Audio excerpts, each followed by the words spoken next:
Let's speak to Guy Taylor about this. He's Chief of Communications for the United Nations Children's Fund, UNICEF, in Mozambique, and is joining us from Ihambane. Thank you so much for your time. As African leaders meet in Mozambique, as we've said, to discuss climate, water, resilience and so on, from what you're witnessing on the ground, how urgent are those conversations today? Well, I think this is an example of, how Mozambique is really bearing the brunt of human-caused climate change. Year after year, the country is being hammered by tropical cyclones.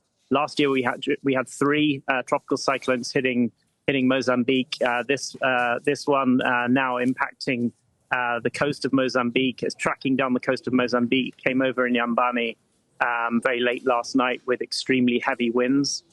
We've been out in the communities today, seeing some of the impact. Power is off in the town of Ihambane.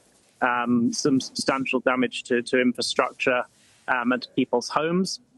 But we're particularly worried about the impact this is likely to have on the more than 700,000 people who are recently affected by historic flooding, another major climate event further south in the country, and more than half of those are children. Right. So a very concerning situation. Yeah, I was going to ask you about that because, as you said, many communities have been hit twice now. This is a double disaster.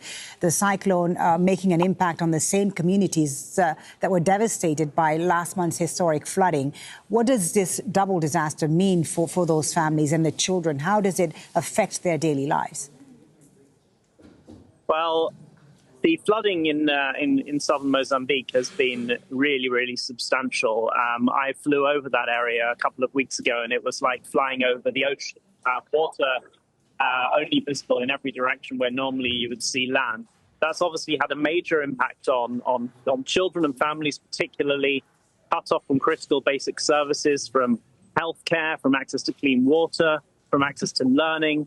The huge quantities of standing water create a serious risk of waterborne diseases like cholera, like typhoid, malaria, diarrhea, all of which can be deadly to children in a short space of time. So UNICEF and our humanitarian partners are here on the ground responding, but the needs are really quite substantial, and additional support is urgently needed. And what is that additional support that you need right now as African leaders meet in Addis? What sort of message and what sort of support would you like to see, not just from the leaders on the continent, but also from the donors and the regional partners?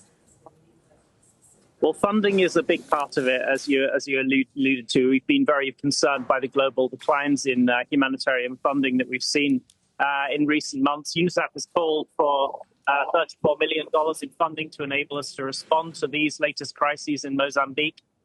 Even before the onset of this flooding and these cyclones, we have millions of children in this country who are in serious humanitarian need, and the system is really, really overstretched. So we need additional support to enable us to really respond at the level that is needed for a crisis of this magnitude. Guy Taylor, thank you so much for talking to us about the situation there in Mozambique. Guy Taylor from UNICEF joining us there from Ihambane. Well, let's take you now to the African Union.